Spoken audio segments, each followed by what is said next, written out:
안녕하세요. 오늘도 서현살롱을 찾아주셔서 감사합니다. 저는 경기도에 사는 30대 후반의 여성이에요. 결혼한 지 8년 됐고 예쁜 딸과 남편과 함께 오순도순 살고 있는데요. 저의 결혼 생활이 순탄했던 것만은 아니에요. 가장 큰 이유는 남편도 자식도 아닌 바로 시어머니와 아주버님이었어요. 그런데 몇 달 전에 그동안 저를 위주로 저희 집을 힘들게 한 두 사람에게 철퇴가 내려진 일이 있었거든요. 바로 시고모님께서 시어머니와 아주버님의 만행에 종지부를 찍어주셨어요. 시아버지는 남편이 중학생 때 돌아가셨고 시댁에서 가장 힘센 분이 바로 시고모님이거든요. 경제적 능력이 별로 없는 시어머니를 지금까지 받아준 게 시고모님이어서 시어머니가 꼼짝을 못하는 사람이에요. 아주버님도 시고모님을 어려워하고요. 그것도 다 시고모님이 작지만 건물 하나 갖고 계시니 그렇게 설설 기는 게 보이기는 해요. 아무튼 어떤 일이 있었는지 지금부터 제 사연을 들려드릴게요. 저와 남편은 지인의 소개로 만나게 되었어요. 남편과 지인이 같은 회사에 다녔기에 제가 지인과 만나는 걸 우연치 않게 본 남편이 저를 소개시켜 달라고 했다는군요. 제가 다니던 회사가 남편 회사와 지하철로 한 정거장 거리라서 주중에도 만나기 편했다는 것도 저희 사이가 좁혀지는 데에 한 몫을 한 것 같아요.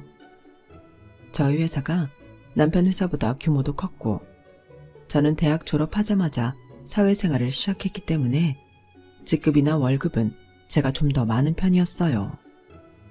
하지만 남편은 재테크를 꽤 잘하는 편이고 주식 투자도 조금씩 수익을 내는 사람이었고요. 절대 욕심부리지 않고 자기가 할 수 있는 선에서 묵직하게 움직이는 게 남편의 장점이었어요. 저는 그런 남편을 신뢰해서 같이 결혼까지 하게 됐죠. 결혼하고 처음 2년은 전세를 살았는데 그 다음에 이사를 할 건지 전세 연장을 할 건지 결정할 시기가 됐어요. 그때 남편이 이렇게 말했어요. 우리 지금 아예 집을 사자. 나중에 아이 생길 것까지 고려해서 지금 대출받아 집 마련하면 그게 더 나을 것 같아. 사람이 사는 데가 안정적이어야 되는데 계속 전세 신경 쓰면 스트레스 받을 것 같아. 차라리 둘 다 일 열심히 할 수 있을 때 바짝 대출받아서 집 사고 갚으면 나중에 좀 편해지지 않을까? 나도 그 생각 안 해본 건 아니야. 자기가 그런 마음이면 같이 집 알아보자. 어느 정도 선인지 감이 잡히면 대출받아 할 수 있을지 보이겠지.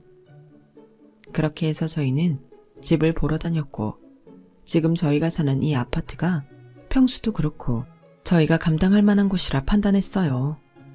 남편과 저는 대출을 받을 수 있는 만큼 받았고 집을 약간 리모델링해서 지금의 집으로 이사를 하게 됐고요. 이사하고 첫날 남편은 제 손을 잡으며 아주 뿌듯해했어요. 우리가 양쪽 집에 손 안 벌리고 이렇게 집 마련했다는 게 꿈 같지 않아? 물론 아직 은행들 지분이 훨씬 많지만 그래도 우리 마음대로 꾸밀 수 있고 못질도 할 수 있는 집이 생겼다니 진짜 신기하다.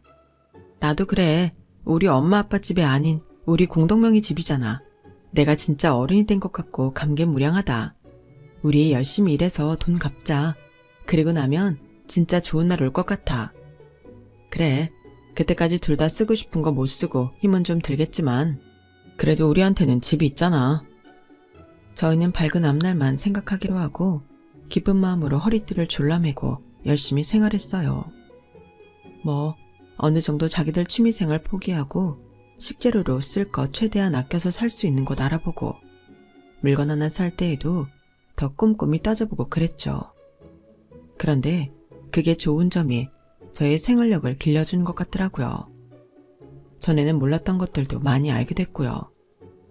그렇게 1년이 좀 지났을 때에 저는 몸에 이상 신호가 계속 오는 것 같아서 혹시나 하고 산부인과를 방문했어요. 아니나 다를까 제가 임신이라는 이야기를 듣게 됐죠. 지금 7주 접어드네요. 제일 조심해야 할 시기니까 너무 무리하지 마시고 안정을 많이 취하셔야 합니다. 임신 축하드려요. 라는 의사의 말에 감사하다고는 했지만 마음 한편에 조금 불안함이 생기더라고요. 사실 저희는 한창 돈 벌고 대출금 갚기 바빠서 아이는 적어도 2년 후에 갖자고 생각하고 있었거든요. 물론 저희한테 찾아온 새 생명이 신기하기도 하고 기쁘기도 했지만 돈 걱정이 가장 먼저 됐고 그 다음에 남편이 어떻게 받아들일지 모르겠더라고요. 저는 퇴근한 남편한테 아주 조심스럽게 제 임신 소식을 전했어요. 남편은 놀라서 눈을 동그랗게 뜨고 아무 말도 하지 않더라고요. 그 모습을 본 저는 이거 알아서 하라면 나는 어쩌지? 싶어서 침을 꿀꺽 삼키며 긴장하고 있었어요. 저희 형편을 생각한다면 아이가 태어나는 게 몹시 부담스럽겠지만 그래도 저는 기왕 찾아온 생명 잘 낳아서 잘 키우고 싶었거든요. 남편이 안 된다고 하면 설득을 하든지 싸우기라도 해야겠다. 그렇게 각오하고 있던 순간 남편이 이러더라고요. 뭐 우리가 힘든 건 사실이지만 그래도 좋게 생각하자. 아이 갖고 싶어도 안 생기는 집도 있잖아. 이제부터 무거운 것도 들지 말고 회사도 휴직할 수 있으면 휴직해. 정말? 정말 그래도 되는 거야? 괜찮겠어? 다 살 길은 열리는 법이지. 우리가 찾기만 하면. 고마워 자기야. 나는 자기가 안 좋아할까봐 엄청 겁먹었어.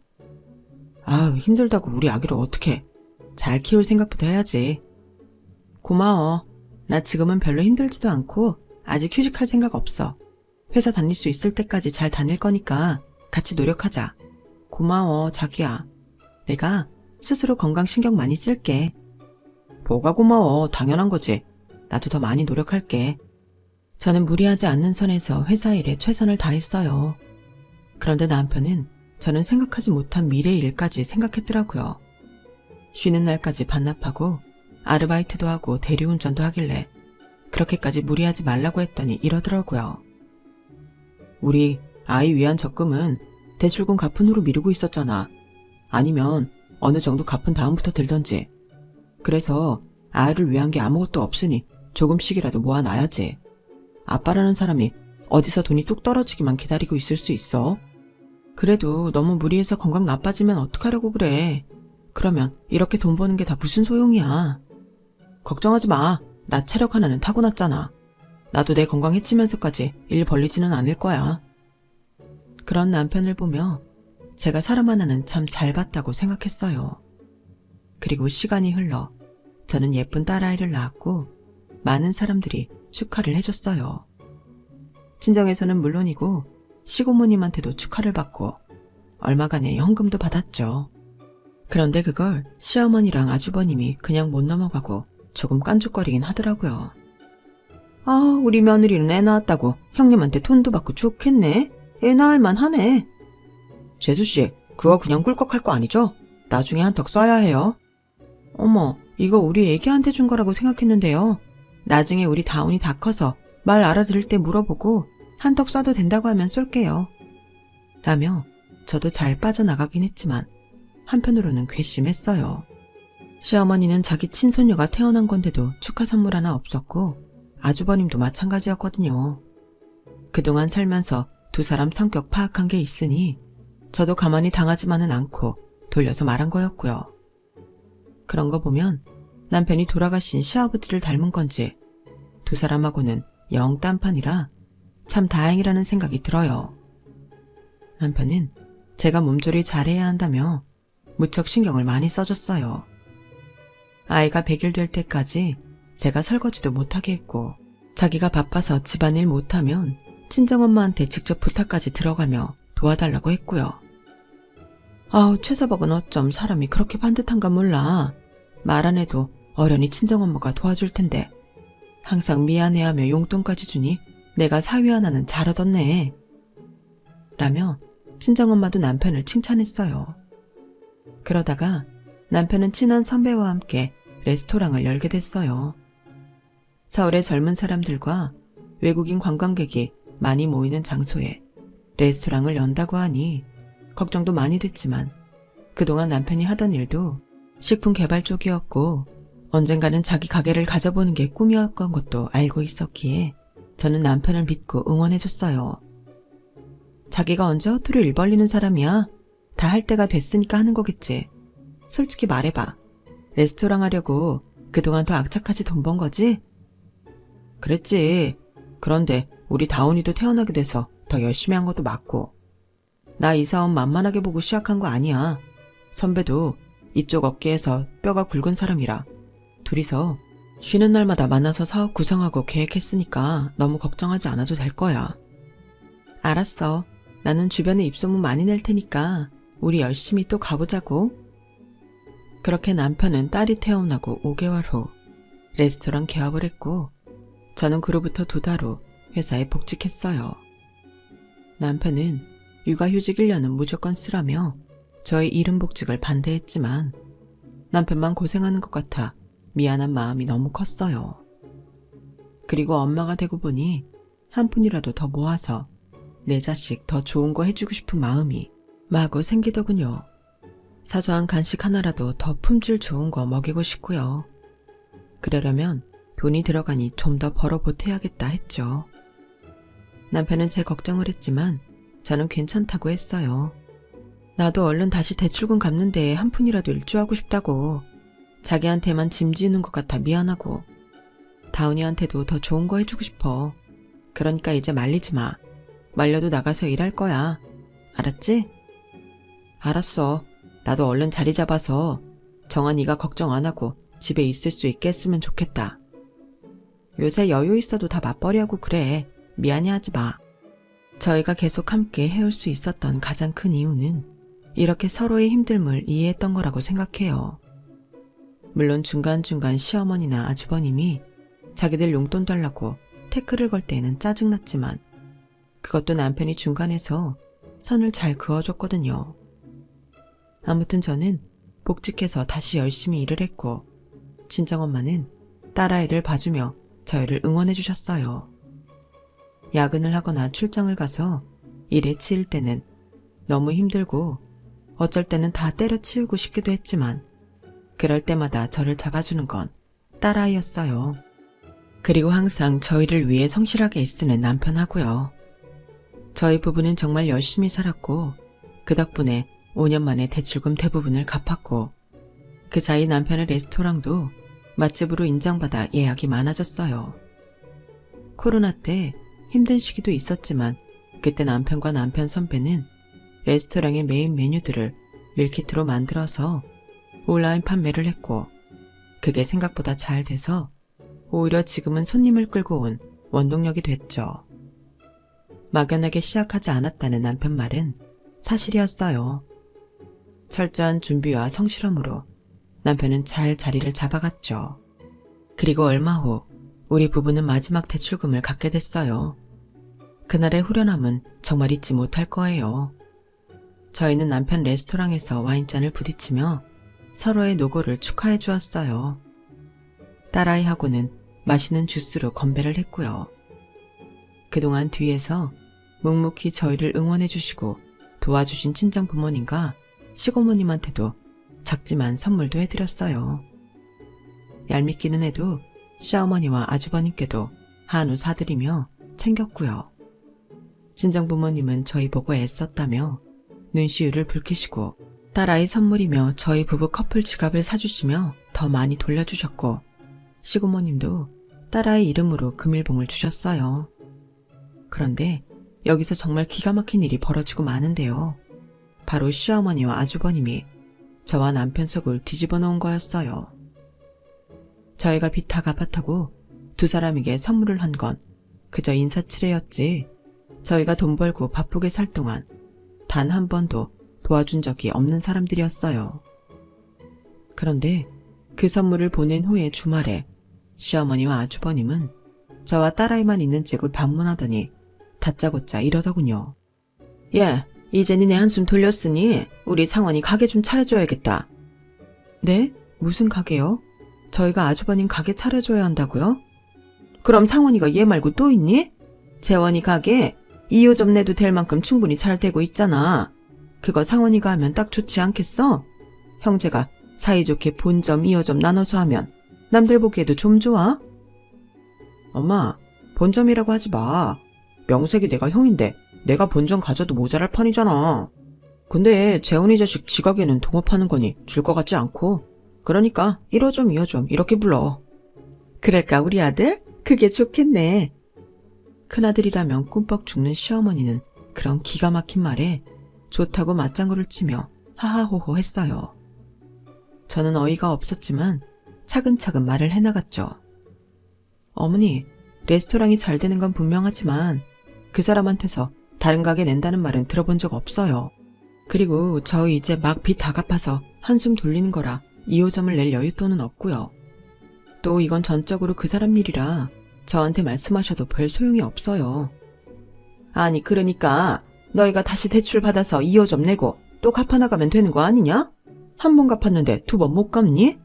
그리고 남편은 원래 마누라 말 듣게 돼 있는 거야. 네가 이런 말도 못 해주면서 마누라라고 할 수 있니? 우리 상원이가 능력은 출중한데 솔직히 회사가 어디고 상원이 받쳐줄 만한 데를 찾지 못해서 이러고 있잖니. 근데 재원이 레스토랑에서 전에 몇 달 일한 게 제일 자기한테 잘 맞는다잖아. 그러니 이제 너희가 형을 도와줘야 하지 않겠어? 자기한테 맞는 일을 찾았잖아. 어머니, 그리고 아주버님, 진심이세요? 아주버님 그때 저희 레스토랑 일 안 맞는다고 일하는 도중에 나가버리셨잖아요. 일터에서 한 사람이 그렇게 돌발 행동하면 얼마나 지장이 큰데요. 그랬는데 이제 와서 그 일이 잘 맞는다뇨. 재수씨, 그 자리에 있었어요? 지금 재원이 그 자식 말만 듣고 이러는데 그거 아니라고요. 재원이 자식이 내가 지 형인데 나한테 얼마나 이래라 저래라 했는데요. 그러면 제가 자존심이 상해요, 안 상해요? 사람 기분 나쁘게 해놓고서 나한테만 뭐라 그러면 안 되죠. 그건 상원이 말이 맞다. 얘가 지금 그 일이 잘 맞는다는데 왜 예전에 화나서 생긴 일을 끄집어내는 거야? 네가 시집와서 한 게 뭐 있어? 이럴 때 같이 잘 살 수 있게 네 아주버님 도와주면 얼마나 좋아. 근데 그 말 한마디를 못하겠다고 이러는 거냐? 그때 그 일뿐 아니고 저 결혼하고 얼마 안 돼서 어머니가 아주버님 직장 알아봐달라고 하셔서 제가 취직까지 시켜드렸잖아요. 근데 일 못하면 물어보면서라도 따라가야 되는데 그것조차 안 하고 모르는 일 시켰다며 화내고 박차고 나오셨잖아요. 그런 일이 한두 번이 아니잖아요. 그리고 전에 시고모님한테 돈 받아서 카페도 열었잖아요. 그건 또 어땠는데요? 그거 반년 만에 닫았어요. 손님이 하도 없어서요. 계속 적자만 보다가 결국 닫고서는 이제 와서 규모가 더 큰 레스토랑 2호점은 무작정 내달라고 하니 제가 좋게 생각이 되겠어요? 제가 시집와서 아주버님 안 도왔다고요? 아주버님, 제가 아주버님 그때 이후로도 2번이나 더 취직시켜드렸잖아요. 그것도 다 트러블만 일으키고 나와서 저 한 군데에는 얼굴도 못 들고 다녀요. 저보고 뭐라고 하지 마시고요.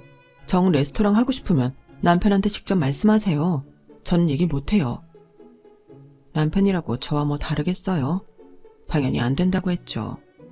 그럼에도 시어머니와 아주버님은 시도 때도 없이 저희를 찾아오고 전화하고 문자를 하며 레스토랑 2호점을 내놓으라고 아예 생떼를 썼어요.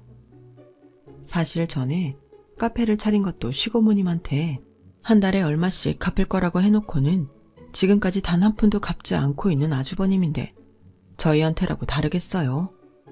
저희 부부는 아무것도 신용할 수 없는 사람 때문에 대출을 받고 그걸 갚느라 다시 힘들고 빠듯한 생활을 하고 싶지는 않았어요.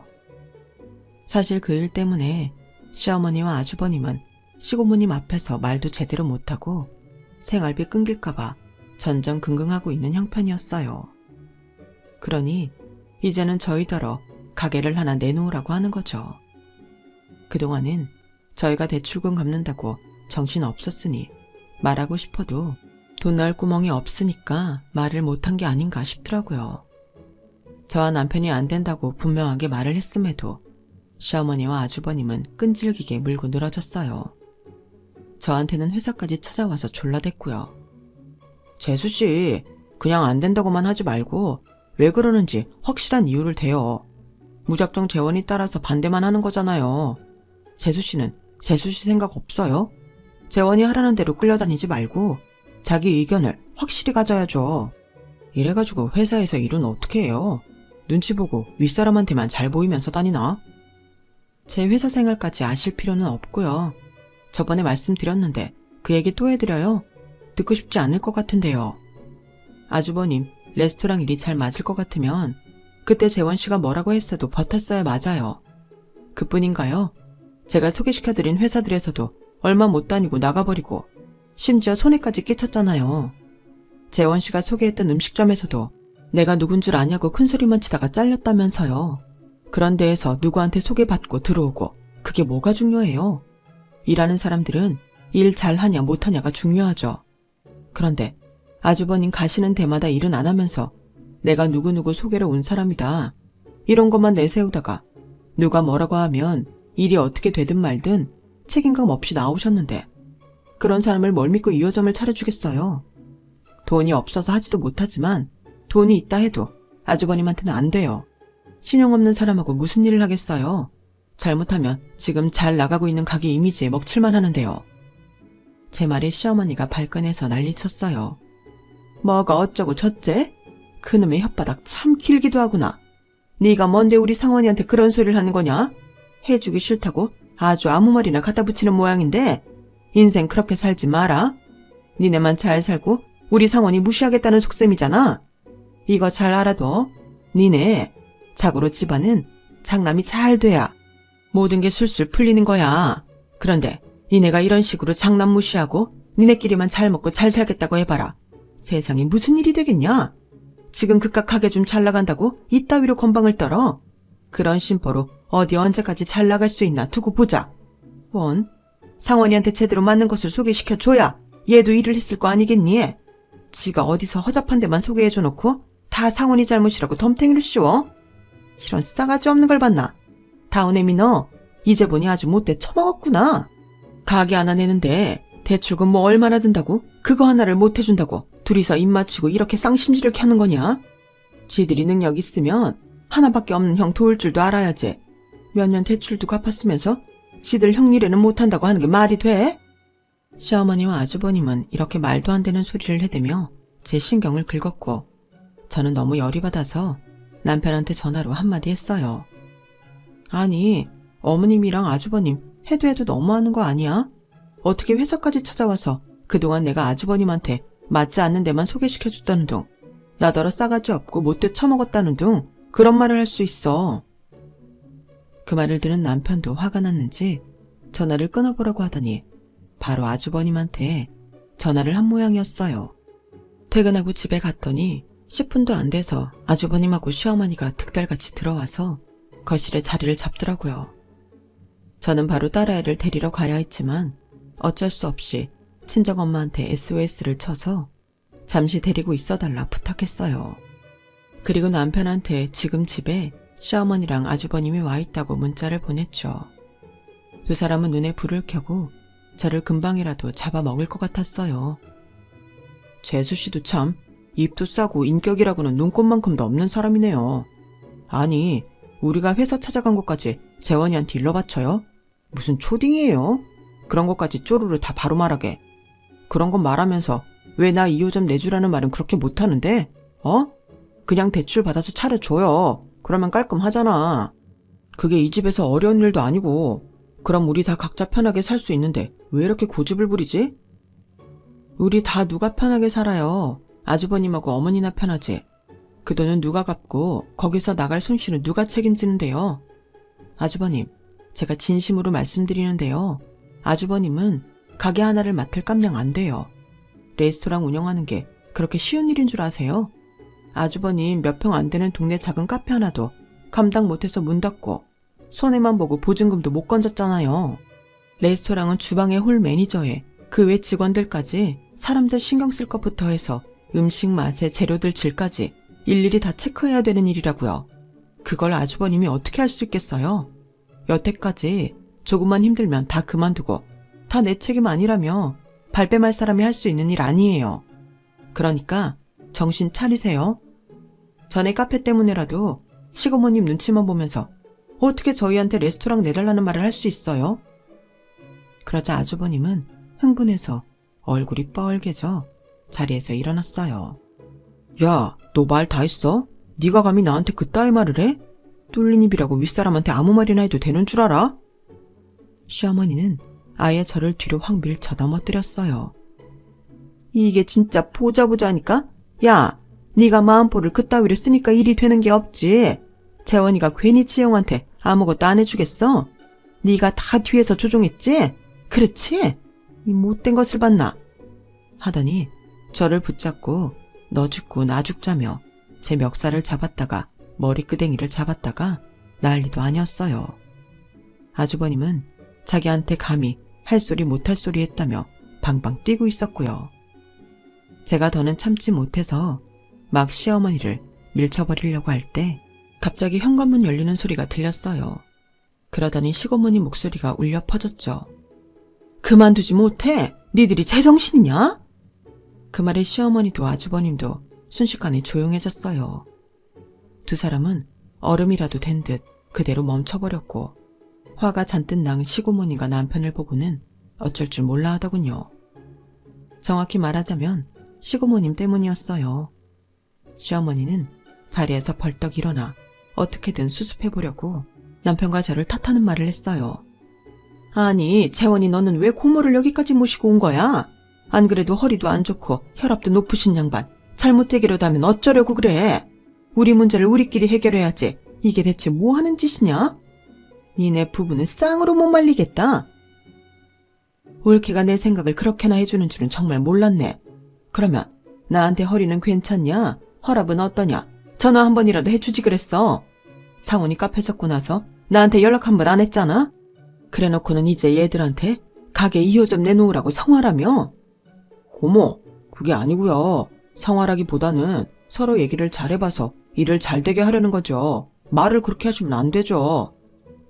내가 딱 봐도 아주 둘이 타오냄이 잡아먹으려 들고 있구만. 뭔 말도 안 되는 소리를 하고 있어. 시고모님 말이 끝나자마자 남편이 화가 나서 말했어요. 내가 말했지. 이 문제는 끝났다고. 나는 지금 2호점 낼 생각도 없고 내더라도 형하고는 안 해. 정말 운영 잘할 수 있는 사람하고 협업을 하든 투자를 받든 할 거지. 내가 어떻게 일군 레스토랑인데 형처럼 개념 없고 무책임한 사람한테 2호점을 내주겠어? 그러다가 내 가게 장사까지 망쳐. 고모, 우리 대출금 다 갚았다고 한 다음부터 지금 2달 넘게 우리를 계속 괴롭히고 있어요. 아니에요, 고모. 괴롭히긴 누가 누굴 괴롭혀요. 그냥 얘기하는 거예요. 별일 아니니까 돌아가세요, 고모. 얘가 오바해서 괜히 고모까지 끌어들인 거니까 신경 쓰지 마세요. 맞아요, 형님. 우리가 재원이랑 다운님이 진정시킬 테니까 더 늦기 전에 집으로 돌아가세요. 저는 두 사람 때문에 너무 화가 나서 더는 가만히 있을 수 없었어요. 아니에요, 고모님. 저 그냥 못 있겠어요. 저희 회사까지 찾아와서 그 애한테 2호점 내게 말해주라며 그런 말도 못하냐고 회사 생활 어떻게 하냐 이런 말까지 했다고요. 제가 남편한테 말했다고 집에까지 찾아와서 지금 저한테 이렇게 한 거 보세요. 제가 아주버님처럼 조금만 힘들면 일 안 하고 그만둬버리는 사람한테 레스토랑 일 못 맡긴다 그랬죠. 제 말이 틀렸나요? 고모님이 차려주신 카페 하나도 제대로 못하고 6개월 만에 손해보고 돈 다 없앴는데 규모가 큰 레스토랑을 어떻게 하겠어요. 제가 다시는 말 안 나오게 하려고 좀 강하게 말했더니 저더러 싸가지 없다, 못돼 처먹었다며 밀고 한 대 칠 기세였다니까요. 한 대 치다니 얘. 그건 네가 지금 오버하는 거야. 내가 뭘 치니? 내가 살짝 좀 밀었더니 네가 혼자 넘어간 거잖아. 듣기 싫다. 올케는 그게 며느리한테 할 소리야? 시고모님의 서리빨 같은 호령에 시어머니는 입을 다물어버렸어요. 아주버님도 놀라서 눈치만 보고 있었고요. 아, 재원이한테 다 들었어. 여태 대출금 갚으면서 제대로 사느라 애쓴 애들 축하하고 격려는 못해줄 망정. 또 빚을 져서 대출금 갚으며 상원이 가게 차려주라고 했다며? 윗사람이 잘 돼야 집안이 잘 돌아간다며? 니네끼리만 잘 먹고 잘 살지 말라 했다며? 말 잘했다. 상원이 네가 정신 차려서 똑바로 했으면 이런 일이 생기겠냐? 그리고 올케도 그래. 언제까지 상원이 싸고만 돌 거야? 올케가 무조건 장남 위주인 건 잘 알겠는데 그래서 지금 상원이가 제대로 됐는지 한번 보라고? 아니 형님, 그 말씀은 좀 심하시네요. 우리 상원이가 어디가 어떻다고 그렇게 함부로? 뭐가 어쩌고 저째? 정말 상원이가 제대로 사람 노릇하는 것처럼 보여? 진짜 올케가 볼 때는 그래? 다시 시고모님 언성이 높아지자 시어머니는 고개를 숙였어요. 나 이제까지 죽은 내 동생 생각해서 두 사람 거뒀고 생활하는데 불편함 없도록 최선을 다했는데 이제는 안 되겠어. 두 사람 살고 있는 집, 그거 원래 내 집이잖아. 내가 새 놓던 거 두 사람 살라고 한 게 15년이야. 그런데 그동안 두 사람이 돈을 모았어. 뭐 하나 제대로 사기를 했어? 내가 주는 생활비로 편하게 살면서 전혀 자립할 생각 못했잖아. 상원이는 더더욱 그렇고. 그러니까 이제 그 집 비워줘야겠어. 어머 형님, 갑자기 이러시면 어떡해요. 아무리 그래도 그렇지? 어떻게 재원이네 말만 듣고 저희더러 나가라고 하세요. 맞아요 고모. 제가 고모 손에 입혔다고 이런 식으로 복수하시는 건 어른답지 못한 처사예요. 이것들이 진짜 안 되겠네. 올케, 내 집에 계속 있고 싶어? 그러면 상원이 이제 내보내. 혼자 살게 하라고. 어디 가서 접시를 닦든 배달을 하든지 알아서 살라고 해. 안 그러면 나 집주인 권리 행사에서 그동안 돈 한 푼 안 내고 살았다고 두 사람 내쫓을 거니까 그렇게 알라고. 내 당장 사람들 불러서 니들 짐 다 빼라고 할까? 시고모님이 핸드폰을 꺼내들고 어딘가 전화를 하려고 하자 시어머니가 붙잡고 매달렸어요. 아 형님, 우리 말로 해요. 일단 앉아서 차분하게. 올케, 이거 놔. 안 그러면 나 올케 짐도 다 빼버리라고 할 거니까. 시어머니는 시고모님이 무서워 얼른 손을 놓았고, 시고모님은 정말 어딘가에 전화를 해서 시어머니 집에서 아주버님 짐을 빼라고 했어요. 그제야 아주버님은 하얗게 질려서 저희 앞에 무릎을 꿇었어요. 내가 잘못했어요 고모. 이제 여기 와서 이 옷 좀 내달라고 하지 않을게. 내가 지금 당장 어딜 가겠어요 고모. 이러지 마요. 나 이뻐했잖아요. 그런데 왜 이래요? 그러니까 실망도 큰 거야. 어떻게 동생네를 이렇게 괴롭혀. 네가 더 잘 돼서 잘해주지는 못할 망정 어떻게 동생한테 빚을 져 가게를 차리고 그 빚도 동생더러 갚으라고 해? 그리고 너 똑바로 들어. 카페 할 때 들어간 내 돈 너 일생 동안이라도 나눠서 다 갚아야 돼. 안 그럼 나 가만 안 있는다. 나는 네 엄마랑 달라. 두 사람 다 다은애미랑 다은이 보기 창피하지도 않아? 아니 솔직히 내가 뭘 잘못했어요. 나도 살아보겠다고 하는 건데 안 도와준다니 속상하잖아요. 그래요 고모. 너무 일방적인 거 아니에요? 어떻게 재원이랑 이 여자 말만 듣고 나를 내쫓아요. 그 말에 시고모님은 아주버님 뺨을 철썩 때렸어요. 저희 모두 너무 놀라서 그런 시고모님을 쳐다보기만 했죠. 다들 아무 말도 하지 못했어요. 이런 못된 것? 재수씨라고 불러야지. 어따 대고 이 여자야. 우리가 널 그렇게 가르쳤냐? 언제까지 네 죽은 아빠 얼굴에 먹칠하며 살 거야. 네가 뭘 잘했다고 큰 소리야? 어?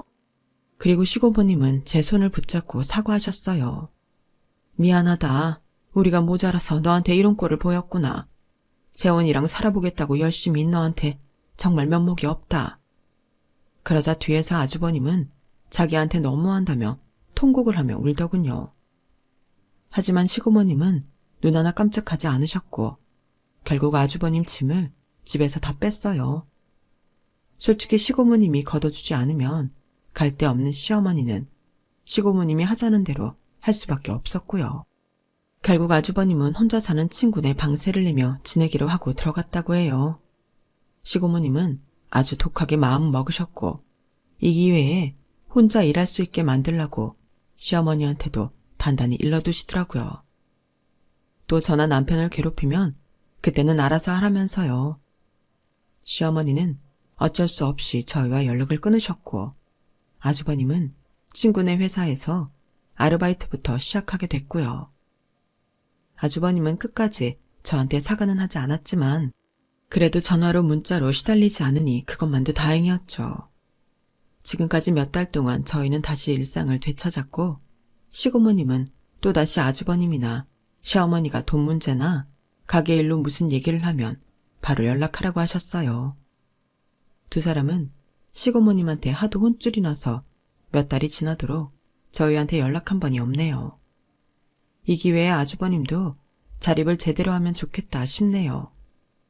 들리는 말에 의하면 시어머니가 저를 아주 안 이꼽게 생각한다던데 그냥 대응하지 않기로 했어요. 언젠가는 마음이 풀리시고 진심을 알아주시겠죠. 저는 계속 남편과 딸아이와 알콩달콩 행복하게 잘 살려고 해요. 제 이야기는 여기까지예요. 지금까지 들어주신 분들 모두 행복하시고요. 언제나 평안하시길 바랄게요. 여러분, 사연 댓글에 응원과 현명한 조언 부탁드려요. 좋아요와 구독은 저에게 큰 힘이 됩니다. 오늘도 좋은 일 가득하세요.